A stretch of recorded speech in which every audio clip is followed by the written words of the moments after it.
कुछ ने तो ये तक कहा कि उचित होगा यदि आप स्वयं सती का विवाह शिव से कर दें।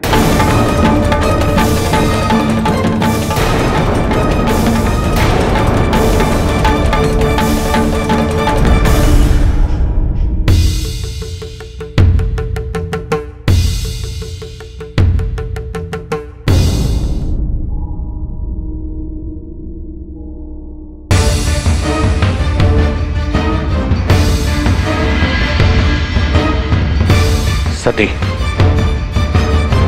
तुम चिंता मत करो पुत्री। वे सारे के सारे अयोग्य थे। अपनी अयोग्यता छिपाने के लिए उन्होंने ऐसा उत्तर दिया है। कोई बात नहीं पुत्री, श्रेष्ठ युवकों का अकाल नहीं पड़ गया है। मैं तुम्हारे लिए सर्वश्रेष्ठ वर ढूंढूंगा। जाओ, जाकर विश्राम करो।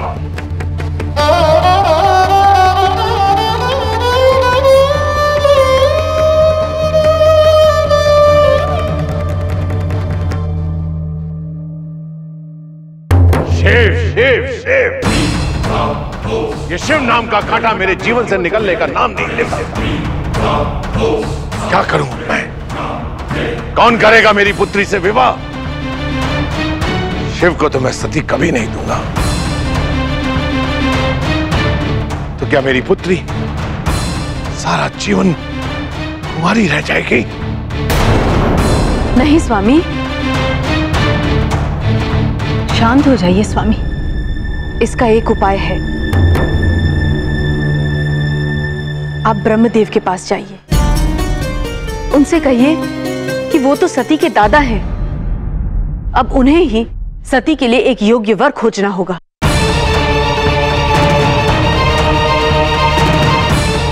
स्वामी, अब हमारी लाज केवल ब्रह्मदेव के हाथों में है।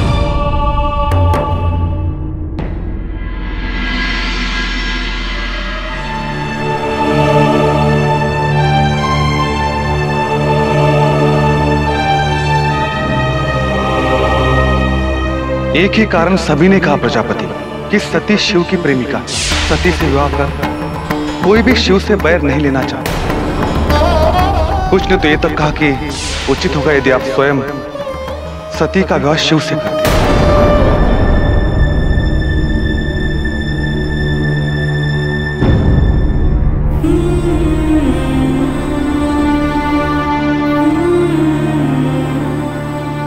सुन लिया सबका उत्तर सती। सब तुझे शिव की अर्धांगिनी मानते हैं। यही चाहते हैं कि तेरा विवाह केवल शिव के साथ हो। क्या अब भी कुछ सोचने को शेष रह गया है?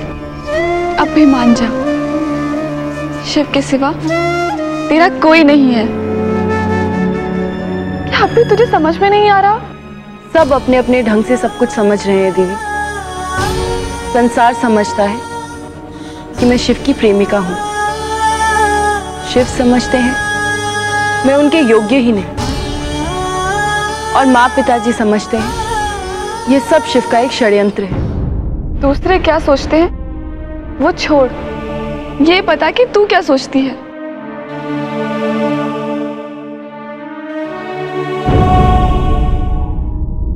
मैं शिव के लिए बनी ही नहीं। उनसे बहुत दूर जा जाता।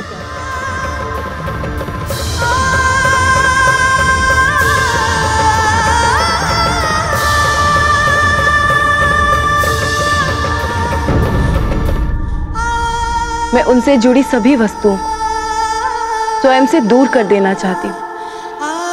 उनका नाम भी अपनी स्मृति से मिटा देना चाहती हूँ। मैं आज ही नंदा व्रत की विधि की पुस्तक माता अनुसुईया को लौटा दूंगी। नहीं सती, एक बार और सोच ले। अब सोचने को कुछ नहीं रह गया दीदी। अब मुझे कुछ नहीं सुनना। जब तक शिव की कोई भी वस्तु मेरे पास रहेगी मुझे शांति नहीं मिलेगी। आप मेरे साथ माता अनुसुईया के आश्रम चलेंगी या फिर मैं अकेली जाऊं?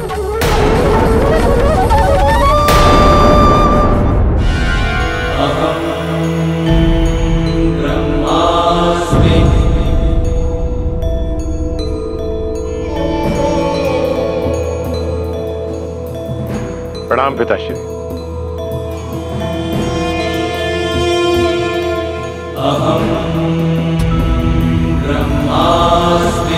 कहो पुत्र, अकस्मात कैसे आना हुआ?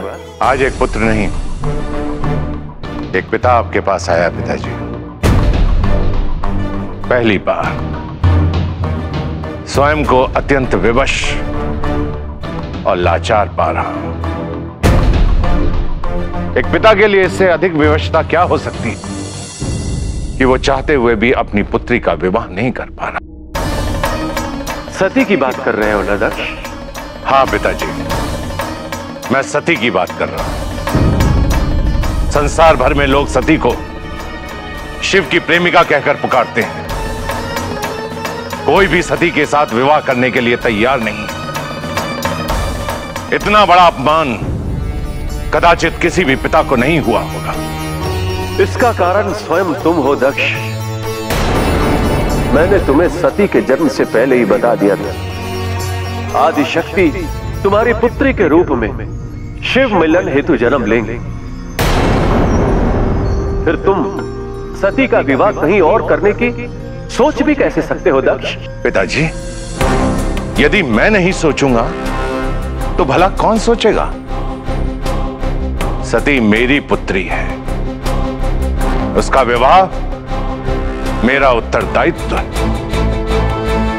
और यदि मैं उसके लिए योग्य वर ढूंढना चाहता हूं तो इसमें आपत्ति क्या है पिताजी? शिव को मैं सती के योग्य नहीं मानता, इसलिए मैं सती का विवाह उसके साथ कैसे करवा दूं? परंतु दक्ष। नहीं पिताजी, मैं कुछ नहीं सुनना चाहता। मैं जो लेने आया हूं लेकर ही जाऊंगा। आपको सती के लिए वर ढूंढना होगा। आप मुझे वचन दीजिए कि आप सती के लिए योग्य वर ढूंढेंगे। यह असंभव है दक्ष, असंभव। शिव प्रेमिका से विवाह करने हेतु कौन तैयार होगा? यह मैं नहीं जानता। आप बस मुझे वचन दीजिए। आज तक आपने जो भी कार्य मुझे सौंपे हैं उसे मैंने पूरी निष्ठा के साथ निभाया। प्रजापति पद की प्रतिष्ठा व्यक्तिगत स्वार्थों को भुलाकर बनाए रखी। जो समय परिवार को देना चाहिए वो समय समाज के निर्माण में लगाया। पहली बार अपने लिए कुछ मांग रहा हूं पिताजी, आप इनकार नहीं कर सकते। पुत्र, मेरी बात समझने का प्रयास करो तो। आप भी अपने पुत्र की आवश्यकताओं को समझने का प्रयास कीजिए।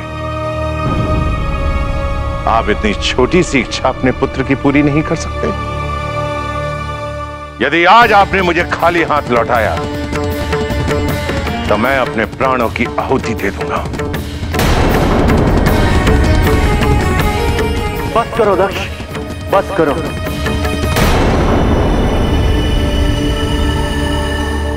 ठीक है, मैं तुम्हें वचन देता हूं, मैं सती के लिए वर ढूंढूंगा।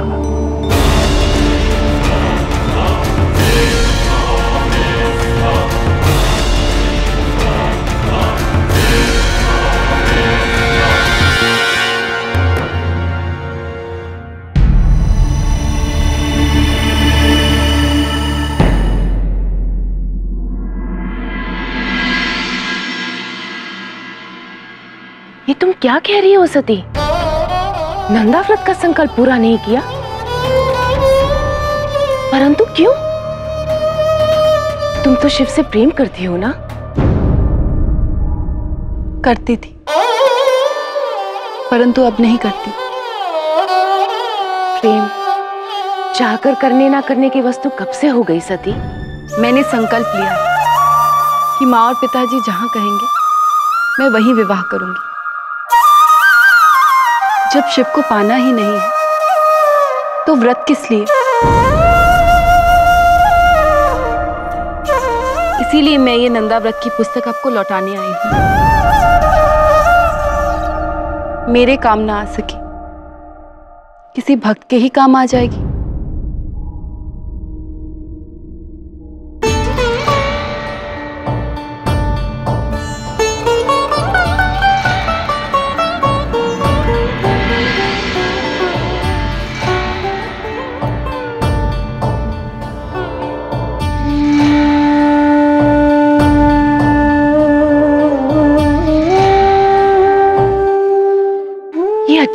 सती।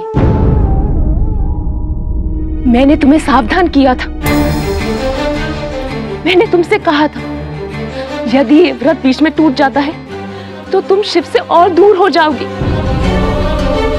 तुम मेरी चेतावनी क्यों भूल गई सती?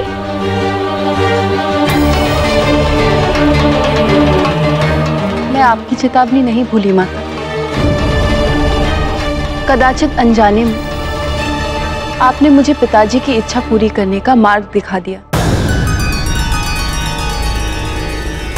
तो मैंने तोड़ दिया व्रत। भूल गई शिव को, पूरी कर दी पिताजी की इच्छा। और इस बात का मुझे कोई दुख नहीं है माता। ये व्रत बीच में तोड़ देने से कोई ना कोई अनहोनी होकर रहती है। मुझे तुम्हारी चिंता हो रही है पुत्री। मुझे नहीं लगता कि तुम अपनी आत्मा की आवाज को सुन रही हो।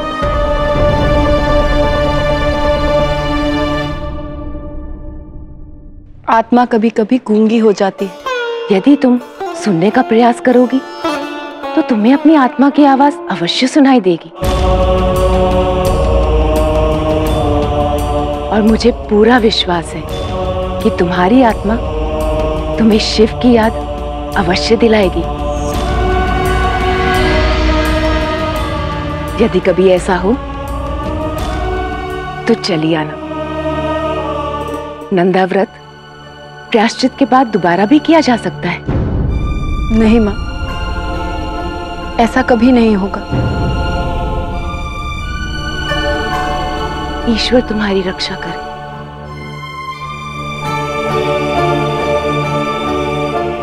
रेवती, तनिक हमारे साथ आना।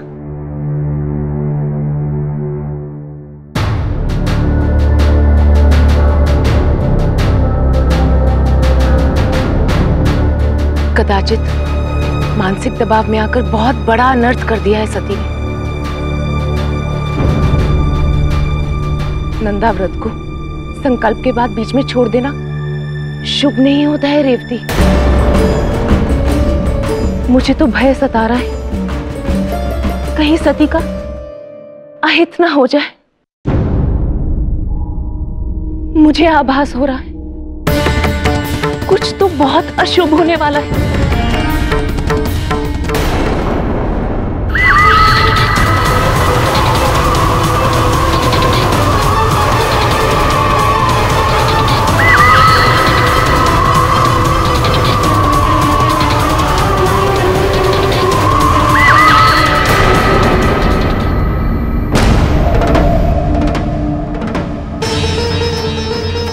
नारायण नारायण।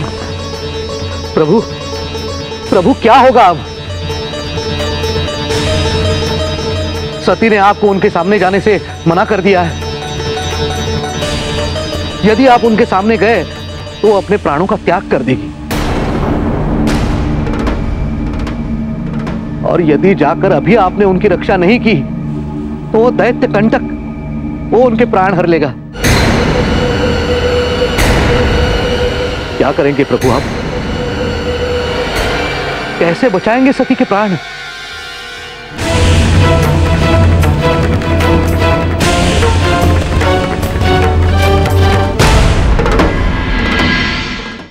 इसका नंदाव्रत खंडित हुआ है। कभी भी कोई भी अनहोनी हो सकती है। जी माता।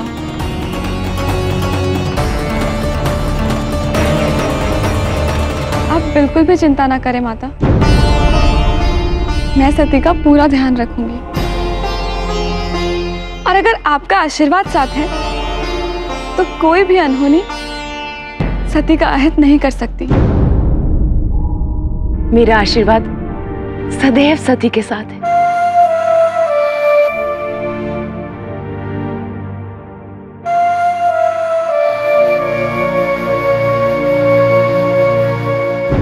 हे महादेव, रक्षा करें।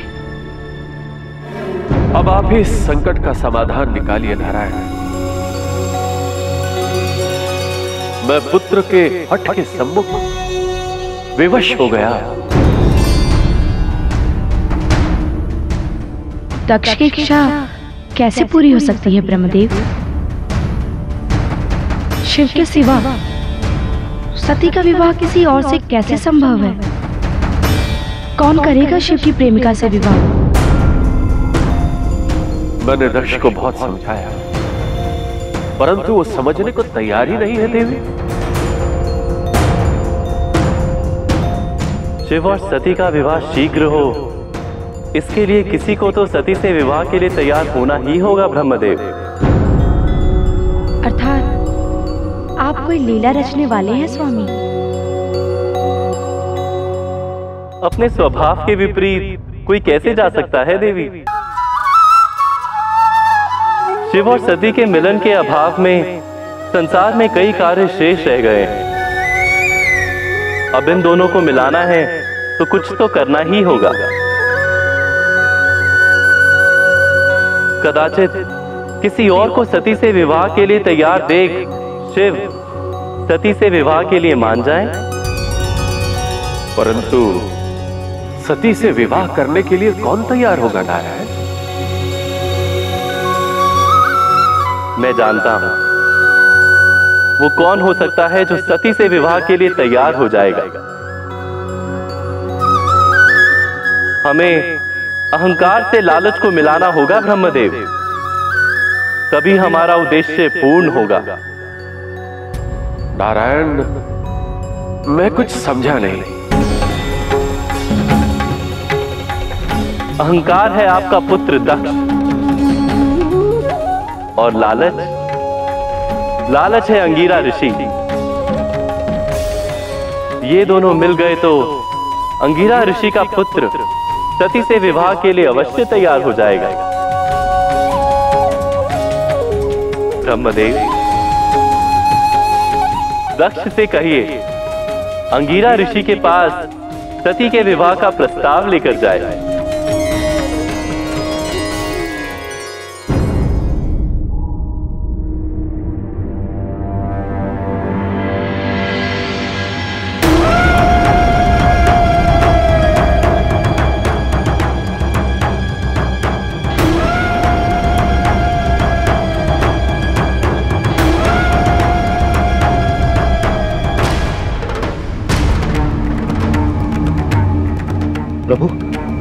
प्रभु, मृत्यु सती के निकट पहुंच रही है।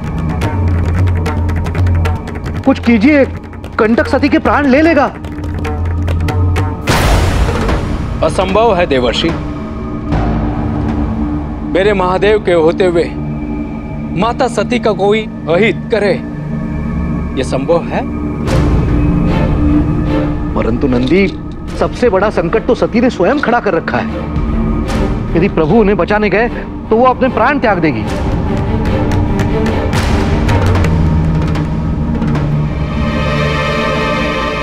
वो जा भी नहीं सकते। क्या करेंगे प्रभु? सबसे बड़ा संकट है ये, क्या करेंगे आप? निर्जन ऋषि की कुटिया में प्रजापति दक्ष और सप्त ऋषि भृगु का स्वागत है।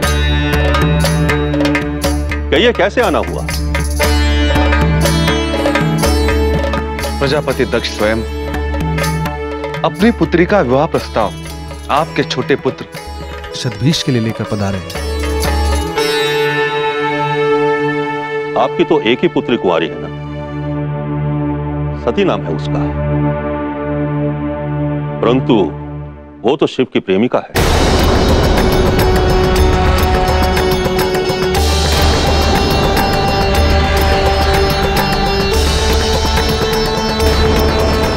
कई लोगों को यह कहते हुए सुना है। अनुचित सुना है आपने। प्रजापति दक्ष से ईर्ष्या करने वाले मेरे परिवार के बारे में ऐसी बातें फैलाकर मेरा अहित चाहते हैं। मेरा उद्देश्य आपका अपमान करना बिल्कुल भी नहीं था प्रजापति, बल्कि मैं तो सती को अपनी पुत्र वधू बनाने के लिए तैयार हूं।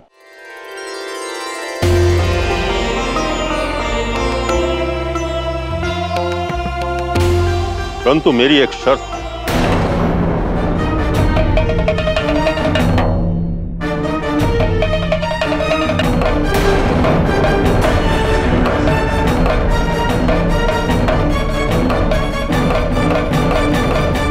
बदले में आपको मुझे प्रजापति का पद देना होगा।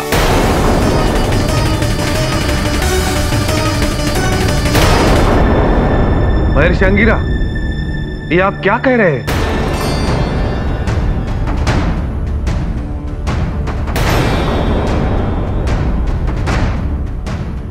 आपको स्मरण होगा प्रजापति, प्रजापति पद के स्टैंड में मैं आपसे बहुत आगे था, परंतु ब्रह्मा जी को आप अधिक प्रिय थे। उन्होंने मेरे साथ अन्याय किया और आपको प्रजापति बना दिया। अब आप अन्याय को न्याय में बदल सकते हैं। यदि आपको अपनी पुत्री का विवाह करना है तो मूल्य तो चुकाना ही पड़ेगा। शर्त स्वीकार है तो आपका स्वागत है, अन्यथा भूल जाइए सती का विवाह। शिव की प्रेमिका के साथ संसार में कोई भी विवाह नहीं करेगा।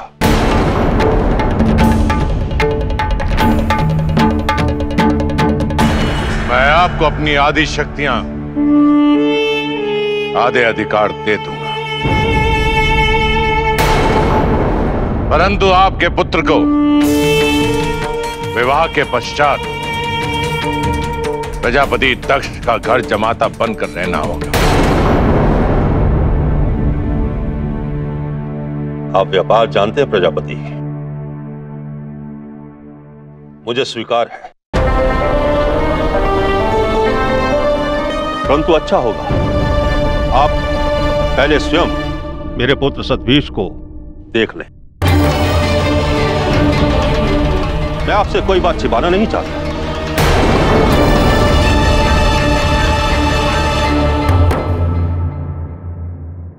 ऋषि अंगिरा, आपके पुत्र में कोई दोष या कोई अयोग्यता तो नहीं है?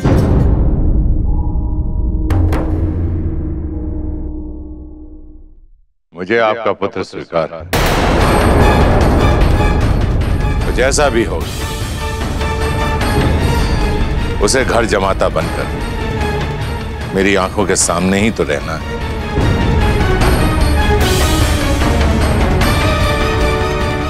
अपनी ही पुत्री सती के साथ ये कैसा अनर्थ करने जा रहे हैं प्रजापति?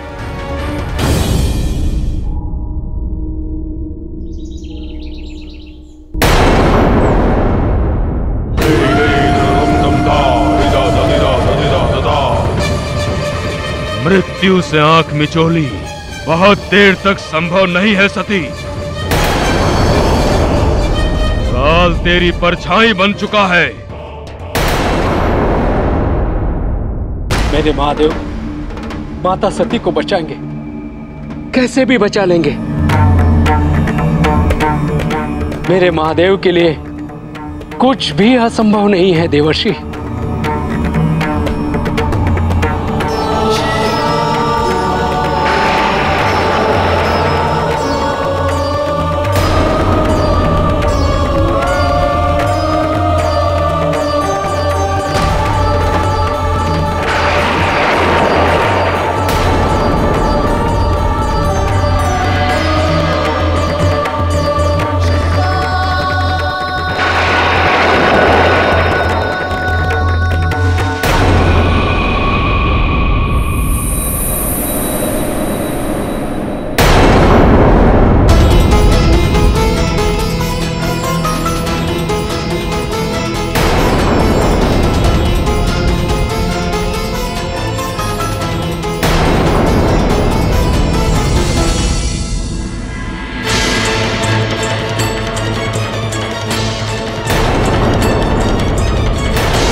इतनी सती? तारकासुर ने तो कहा था एक ही सती को मारने के लिए।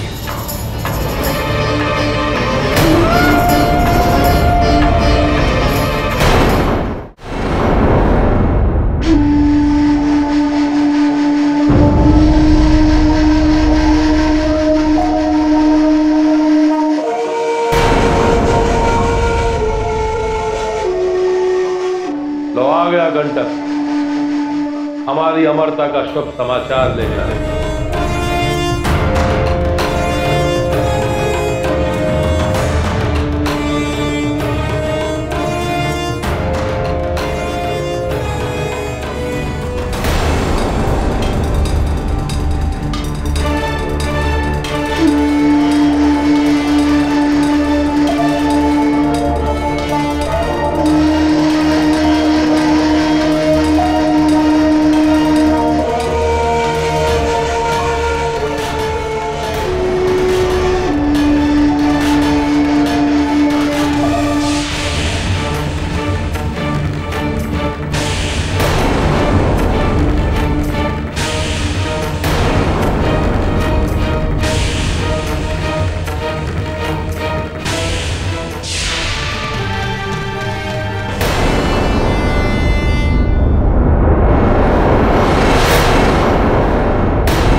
सती मायावी नहीं है, नहीं है।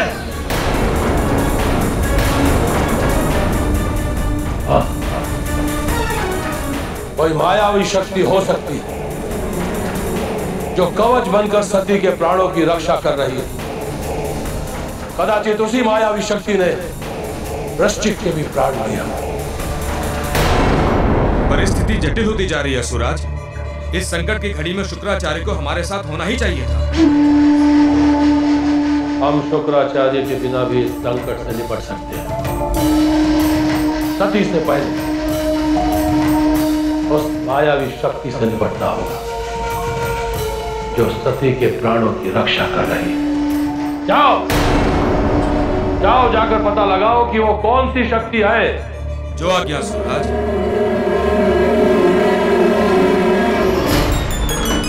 जय हो महादेव, जय भोलेनाथ। देखा देवर्षि, मैं जानता था मेरे महादेव माता सती को अवश्य बचाएंगे, उनकी रक्षा अवश्य करेंगे। देवर्षि, मेरे महादेव ने माता सती को बचा लिया, बचा लिया। हाँ नंदी, परंतु कब तक? वो कब तक? कब तक इन बाहरी उपायों से आप सती को बचाते रहेंगे? ये तारकासुर तो बार बार सती के प्राण लेने का प्रयास करता ही रहेगा। और चलो मान लिया, इस बाहरी संकट से तो आपने सती को बचा लिया। उदासीनता की जो व्याधि सती को अंदर ही अंदर मारे जा रही है, उसका क्या करेंगे प्रभु? उससे कैसे बचाएंगे उसे? भाव शून्यता से उसे बाहर कैसे लाएंगे आप?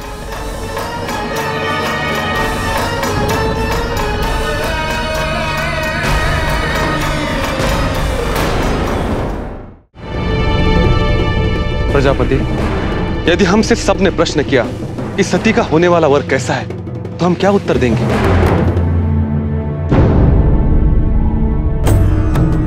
हमने शतबीज को देखा है प्रजापति, उत्तर तो देना ही होगा। किसी से कुछ कहने की आवश्यकता नहीं है ऋषि प्रभु। किंतु इस सत्य को हम सबसे कब तक वंचित रख पाएंगे?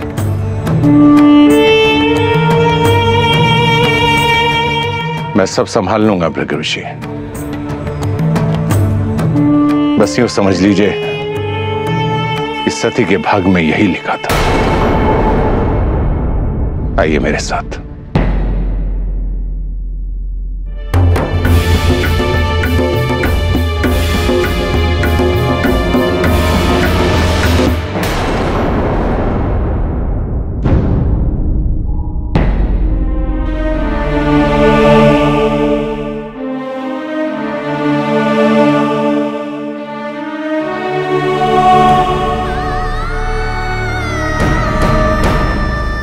हमारा मिलना संभव है क्योंकि आप प्रजापति दक्ष की पुत्री दक्षिणी हैं। सत्य तो यही है कि आपका जीवन सीमाबद्ध है और मैं इससे बहुत पार हूं। दक्ष की दुनिया के मनुष्यों की और दक्ष की पुत्री की सबकी यात्रा यहीं आके समाप्त होती है सत्य, और यहां से आरंभ होता है मेरा संसार। जहां मैं निवास करता हूं।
बार सामने क्यों आ जाते हो? जानते नहीं वो देवों के देव महादेव है और मैं एक तुच्छ मनुष्य जिन्हें केवल उनकी दया मिल सकती है, प्रेम नहीं। भूल मेरी ही थी। मैं अपनी सभी सीमाओं को भूलकर ईश्वर को पाने का स्वप्न देख बैठी, परंतु मेरे लिए वो भगवान नहीं, मेरे अपने थे। किंतु उनके लिए मैं एक मनुष्य, केवल मनुष्य। जब वो मेरे हृदय से चले गए तो तुम अब तक यही क्यों हो? तुम्हें यहां से जाना ही होगा।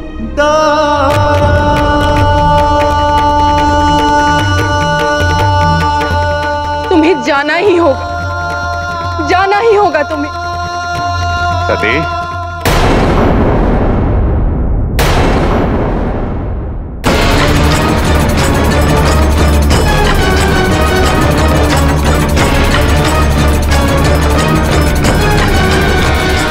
जी पिताजी।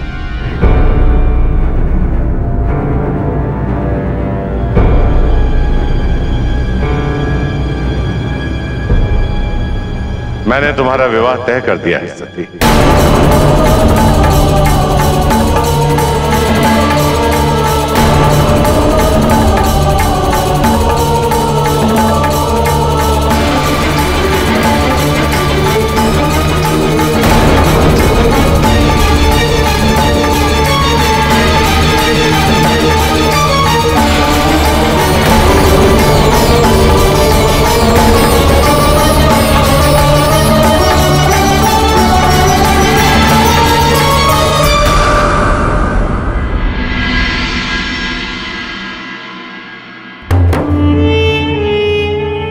क्या हुआ? तुम्हें प्रसन्नता नहीं हुई? कहीं तुम्हें मेरे निर्णय पर संशय तो नहीं है सती? नहीं पिताजी, कोई संशय नहीं। सोच लो सती, मैंने वर को तुम्हें दिखाए बिना, तुमसे पूछे बिना तुम्हारा विवाह तय कर दिया है। हो सकता है वो निर्धन कुल का या अयोग्य वर को पसंद कर लिया है मैंने तुम्हारे लिए। संकल्प के बाद संशय करना पाप है। आपने मुझे यही संस्कार दिए हैं। आपने जिसे भी मेरे लिए चुना है वो मुझे स्वीकार है।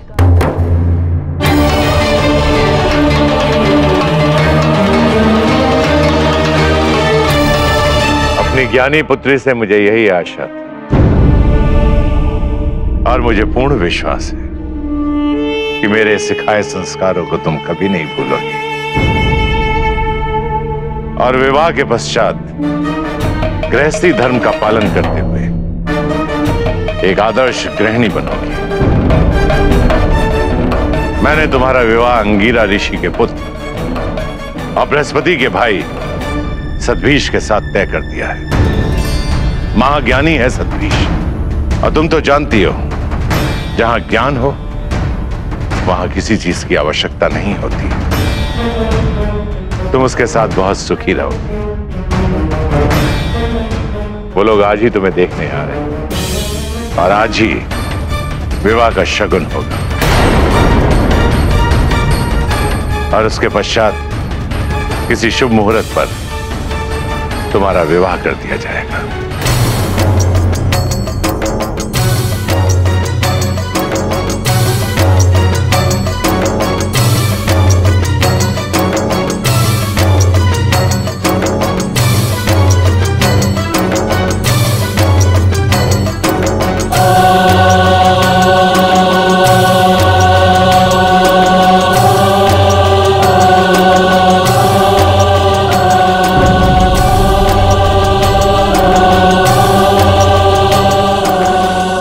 इच्छा पूरी हो गई शिव।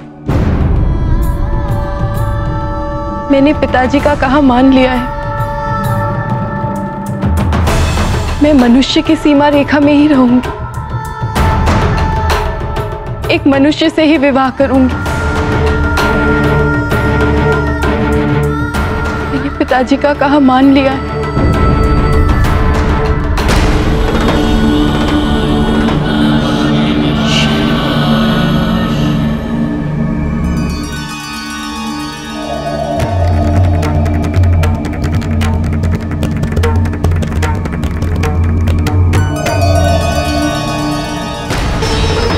यदि मेरे योग्य कोई कार्य था तो मुझे बुला लिया होता।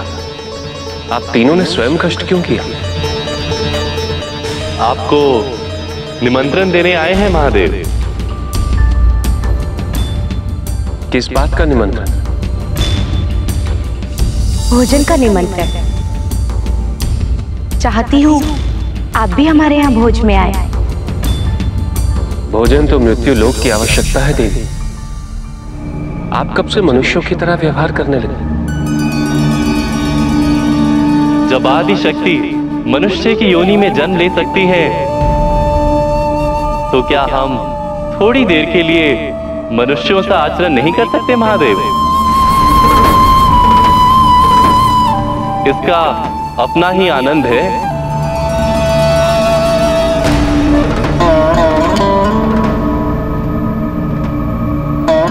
यदि आप लोगों की मंशा ये है कि मैं मनुष्य रूप धारण कर सती से मिलने जाऊंगा तो ये केवल आप लोगों का भ्रम है।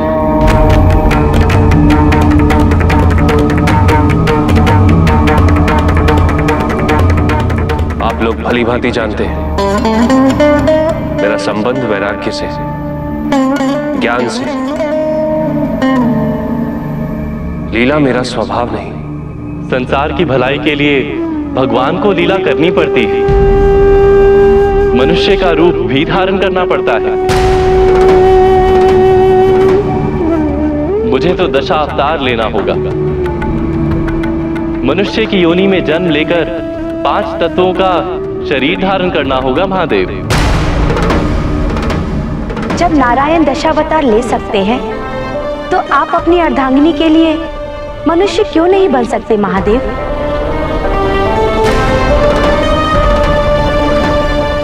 यदि सती अपनी सीमा नहीं लांघ पा रही तो आप उनकी सीमा में चले जाइए।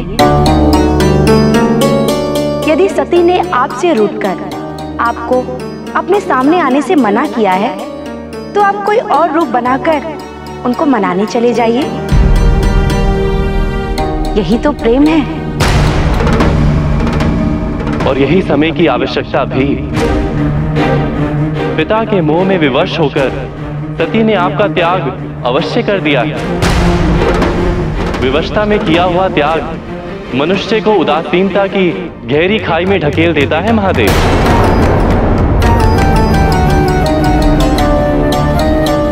उदासीनता का अंधकार बढ़ गया तो सती का जीवन की ओर पुनः लौटना असंभव हो जाएगा महादेव। आपको आज तक यही भय था ना महादेव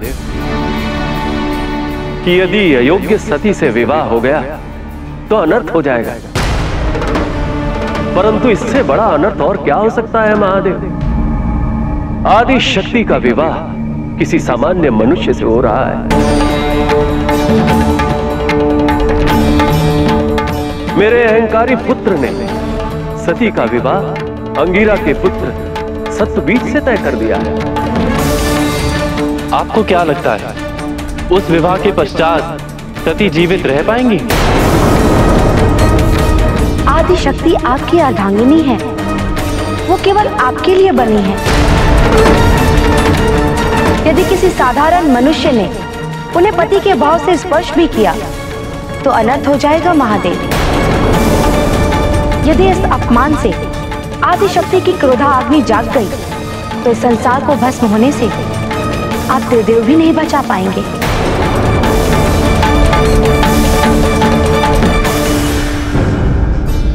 संपूर्ण सृष्टि नष्ट हो जाएगी महादेव। आपको ये विवाह रोकना होगा महादेव, और साथ ही सती के मन की उदासीनता भी दूर करनी होगी।